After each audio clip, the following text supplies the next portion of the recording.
does morality hinder your victory? The conflict between virtue and victory. There's a silent anguish that squeezes your chest every time you realize that to reach the top, you might have to betray your own value. This sensation moves like a contained fire beneath your skin, burning slowly, reminding you that every step towards success can leave a mark on your soul. You feel the weight of a choice that hurts in silence, and this pain pulses with every postponable decision, every lost opportunity for fear of getting your hands dirty. And even without speaking, your whole body understands that right can be the biggest obstacle between you and what you wish to conquer. Seneca would paint this tension as walking over live coal, with each step forward burning the convictions buried in the soil of your spirit. Imagine yourself advancing, flames licking your ideals, while the goal draws near and your inner compass cracks under the heat. With each advance, the coals remind you that victory built upon abandoning yourself is a flame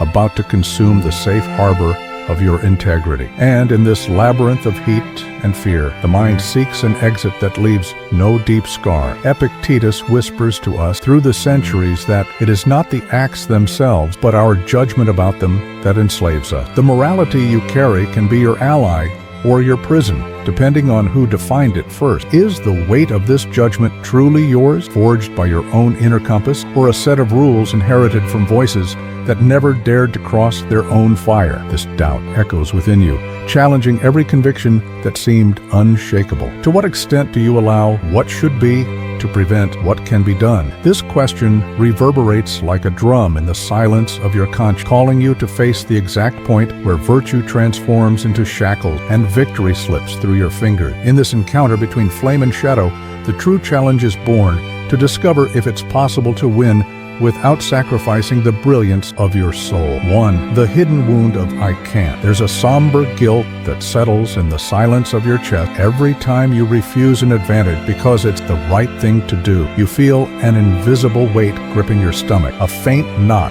that tightens with every breath, reminding you that a part of you was left behind while the world moved forward. This feeling echoes in every shadowed opportunity you allowed to pass, carrying with it the sensation of power forged by your own inner judge. You secretly experience the shame of someone who dreams big but self-censors even before trying. It's as if an ancient voice whispers in your ear that nothing is worthwhile if it's not impeccably clean of flaws, and under that whisper, you swallow your own desire. The mind creates walls before the first step, and each time you watch someone advance, the emptiness grows, reminding you that renouncing the game comes at a painful price, your own confidence. Behind this pang of conscience, a deep desire for belonging and recognition pulsate. You see yourself wanting a place of honor, a look that confirms your worth, but you recoil from the I can't, crystallized by internal pattern. Often we renounce the chessboard to avoid displeasing that voice which judges every move, and in this renunciation,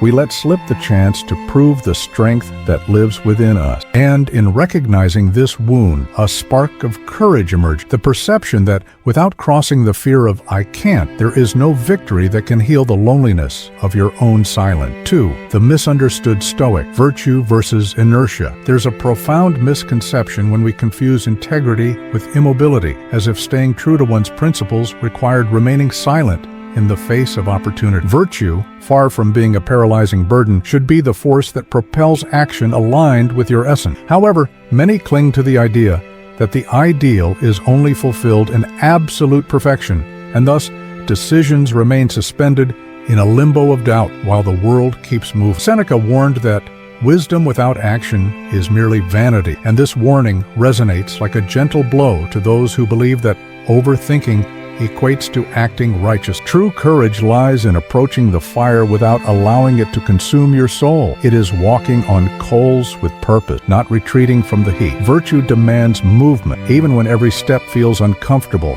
For the ground of integrity is firmed by the touch of one's own feet, not by inertia, consoled by a clear conscience. The key is to find, for each contact, the honest way to move forward without abandoning yourself. It's not about giving up your values, but about seeking creative paths that translate that virtue into concrete action. When you understand that genuine coherence combines reflection, and boldness, the inner strategist awakens, ready to design routes where principle and progress walk side by side, firm in the same direction. 3. Breaking expectation, moral complacency as a trap. In every hesitation to act, there's an instant when you pause to weigh your choices with an inflexible internal ruler, and this instant prolongs itself until it becomes a prison. You find yourself plotting every step so carefully that by the time it's time to move, it's already too late. This toxic cycle of self-criticism paralyzes you even before you take the first step, creating a labyrinth of what if, where action silently fades away, leaving only the echo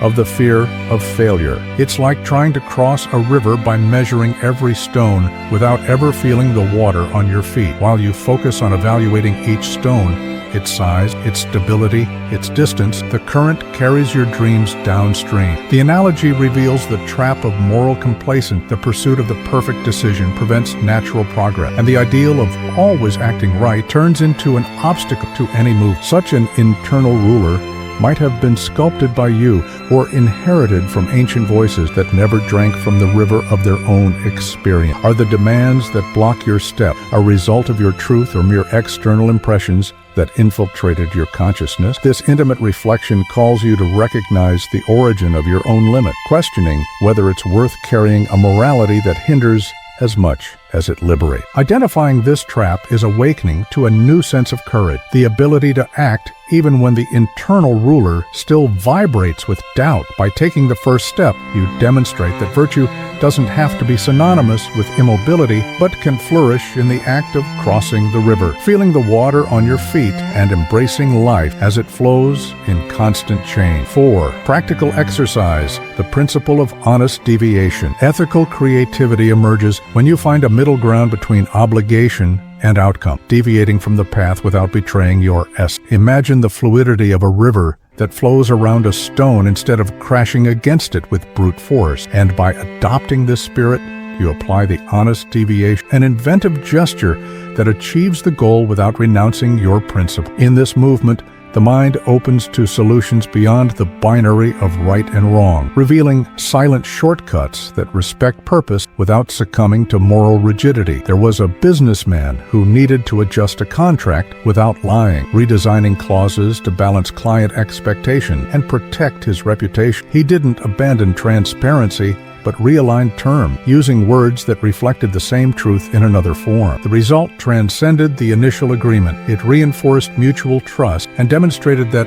integrity is not the enemy of flexibility, but its most powerful ally. This story reminds us that every honest deviation doesn't dilute morality, but strengthens it by proving that it's possible to move skillfully within ethical boundaries. At the end of the day, quiet of the room before sleep, your mind reveals subtle decisions made under the faint light of dusk. Revisiting these choices and identifying at least one honest deviation created that day brings clarity about your ability to act with practical wisdom. Feeling the lightness in your body of having overcome a moral impasse without abandoning yourself reinforces inner confidence. And so, with each night filled with these small victories, honest deviation becomes a habit, refining your character and expanding the boundaries of what can be achieved without betraying yourself. 5. Revealing metaphor, the invisible rudder. Imagine a ship sailing uncertain waters, propelled by sails tensed by the wind of your ambitions, but governed by a rudder made of fragile wood. This rudder is morality without the reinforcement of action. Rigid,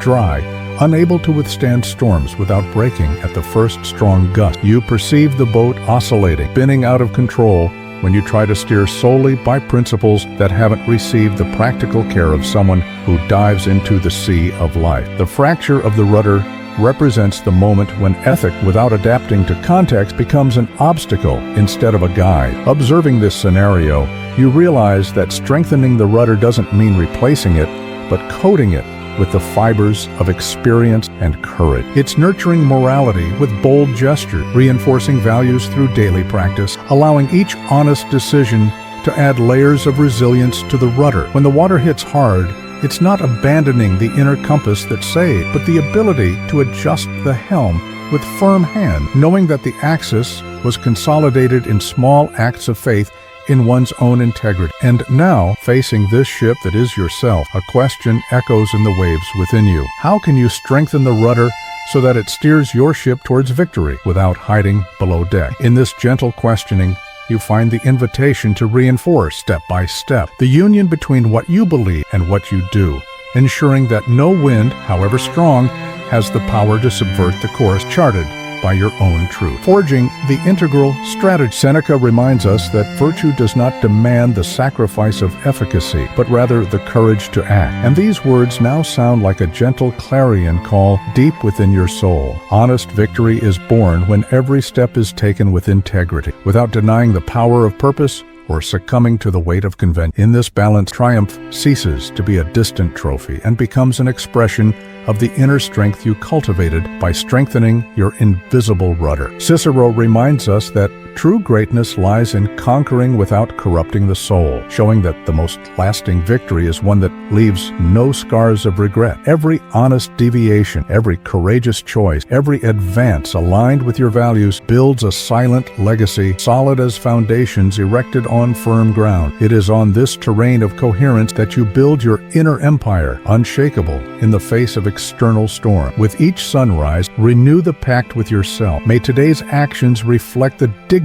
you wish to preserve tomorrow. When you feel the warmth of choice tighten your heart, remember the ship sailing through the sea of life, guided by the rudder strengthened by ethical commitment. And then, facing the entire chessboard before you, ask yourself, if the world offered you the throne without demanding your soul, would you take the first step?